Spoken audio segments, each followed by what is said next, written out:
Hi friends, ಎಲ್ರಿಗೂ ನಮಸ್ಕಾರ. ರಜನಿ ಅಡುಗೆ ಮನೆಗೆ ಸ್ವಾಗತ. ಇವತ್ತಿನ ವಿಡಿಯೋದಲ್ಲಿ ಪ್ರೋಟೀನ್ ರಿಚ್ ಇರುವಂಥ ಒಂದು ಹೆಲ್ತ್ ರೆಸಿಪಿನ ನಿಮ್ಮ ಜೊತೆ ಶೇರ್ ಮಾಡ್ತಾ ಇದ್ದೀನಿ.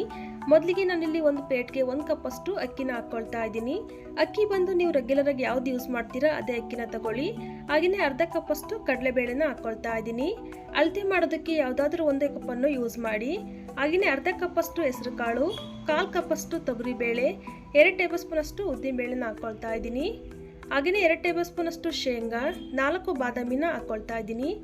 ಇವಾಗ ಇದನ್ನೆಲ್ಲ ಒಂದು ಬೌಲ್ಗೆ ಹಾಕೊಳ್ಳೋಣ. ಎಲ್ಲನೂ ಹಾಕೊಂಡ ನಂತರ ನೀರು ಹಾಕ್ಕೊಂಡು ಇದನ್ನು 2ರಿಂದ 3 ಬಾರಿ ಚೆನ್ನಾಗಿ ವಾಶ್ ಮಾಡ್ಕೊಳ್ಳಿ. ಸೊ ನೋಡಿ, ವಾಶ್ ಮಾಡಿದ ನಂತರ ಇದಕ್ಕೆ ಮುಳುಗುವಷ್ಟು ನೀರನ್ನು ಹಾಕಿ 5ರಿಂದ 6 ಗಂಟೆ ನೆನೆಸ್ಕೊಳ್ಬೇಕಾಗತ್ತೆ. ನೀವು ಬೆಳಗ್ಗೆ ಬ್ರೇಕ್ಫಾಸ್ಟ್ಗೆ ಮಾಡಬೇಕು ಅಂದರೆ ನೈಟ್ ನೆನೆಸಿಡಬೇಕು, ಇಲ್ಲ ನೈಟ್ ಡಿನ್ನರ್ಗೆ ಮಾಡಬೇಕು ಅಂದರೆ ಮಧ್ಯಾಹ್ನ ನೆನೆಸಿಡಿ. ಸೊ ನೋಡಿ, ಈಗ ಚೆನ್ನಾಗಿ ನೆಂದಿದೆ. ಇದನ್ನು ಇವಾಗ ಒಂದು ಮಿಕ್ಸರ್ ಜಾರ್ಗೆ ಹಾಕ್ಕೊಳ್ಳೋಣ.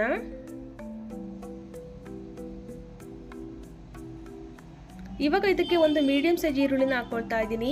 ಹಾಗೆಯೇ 1.5 ಇಂಚಷ್ಟು ಶುಂಠಿ, 4 ಹಸಿರುಮೆಣಸಿನಕಾಯಿನ ಹಾಕ್ಕೊಳ್ತಾ ಇದ್ದೀನಿ. ಹಾಗೆಯೇ ಸ್ವಲ್ಪ ಕರಿಬೇವನ್ನು ಸಹ ಹಾಕ್ಕೊಳ್ತಾ ಇದ್ದೀನಿ. ಕರಿಬೇವು ಹಾಕ್ಕೊಳ್ಳೋದ್ರಿಂದ ನಮ್ಮ ಹೆಲ್ತಿಗೆ ತುಂಬಾ ಒಳ್ಳೆಯದು. ಹಾಗೆಯೇ ಇದಕ್ಕೆ ಸ್ವಲ್ಪ ನೀರನ್ನು ಸೇರಿಸ್ಕೊಂಡು ಆದಷ್ಟು ನುಣ್ಣಗೆ ರುಬ್ಕೊಳ್ಳೋಣ. ಸೊ ನೋಡಿ, ಈ ರೀತಿ ರುಬ್ಕೊಂಡ ನಂತರ ಒಂದು ಬೌಲ್ಗೆ ಹಾಕ್ಕೊಳ್ಳಿ. ಹಾಗೆ ಉಳಿದಿರುವಂಥ ಹಿಟ್ಟನ್ನು ಸಹ ರುಬ್ಕೊಂಡು ಇದೇ ರೀತಿ ಹಾಕ್ಕೊಳ್ಳಿ.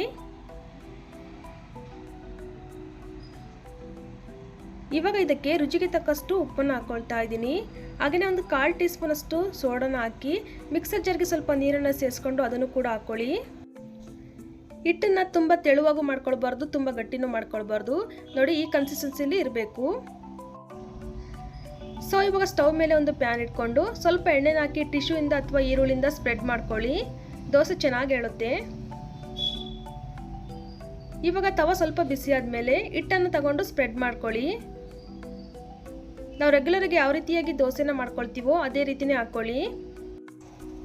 ಮೀಡಿಯಂ ಫ್ಲೇಮಲ್ಲೇ ಇಟ್ಕೊಂಡು ಮೇಲ್ಗಡೆ ತುಪ್ಪ ಅಥವಾ ಎಣ್ಣೆನ ಹಾಕಿ ಬೇಯಿಸ್ಕೊಳ್ಳಿ. ಒಂದು ಕಡೆ ಚೆನ್ನಾಗಿ ಫ್ರೈ ಆದಮೇಲೆ ಮತ್ತೊಂದು ಸೈಡು ಸಹ ಬೇಯಿಸ್ಕೊಳ್ಳಿ. ಸೊ ನೋಡಿ, ಕ್ರಿಸ್ಪಿಯಾಗಿ ತುಂಬಾ ರುಚಿಯಾಗಿ ಆರೋಗ್ಯಕರವಾದ ಪ್ರೋಟೀನ್ ದೋಸೆ ರೆಡಿಯಾಗಿದೆ. ಇದ್ರ ಜೊತೆ ಯಾವುದಾದ್ರೂ ಒಂದು ಚಟ್ನಿ ಇದ್ರೆ ಸೂಪರಾಗಿರುತ್ತೆ. ನೀವು ಕೂಡ ತಪ್ಪದೆ ಟ್ರೈ ಮಾಡಿ ಹೇಗಿತ್ತು ಅಂತ ಕಮೆಂಟಲ್ಲಿ ತಿಳಿಸಿ. ನೋಡಿದ್ರಲ್ಲ ಫ್ರೆಂಡ್ಸ್, ಇವತ್ತಿನ ರೆಸಿಪಿ ನಿಮಗೆಲ್ಲ ಇಷ್ಟ ಆಯ್ತು ಅಂತ ಅಂದ್ಕೊಂಡಿದ್ದೀನಿ. ಇಷ್ಟ ಆದರೆ ಲೈಕ್ ಮಾಡಿ, ಫ್ರೆಂಡ್ಸ್ ಫ್ಯಾಮಿಲಿ ಜೊತೆ ಶೇರ್ ಮಾಡಿ. ಇನ್ನೂ ನಮ್ಮ ಚಾನಲ್ನ ಸಬ್ಸ್ಕ್ರೈಬ್ ಮಾಡ್ಕೊಂಡಿಲ್ಲ ಅಂದರೆ ದಯವಿಟ್ಟು ಸಬ್ಸ್ಕ್ರೈಬ್ ಮಾಡ್ಕೊಳ್ಳಿ. Thank you for watching.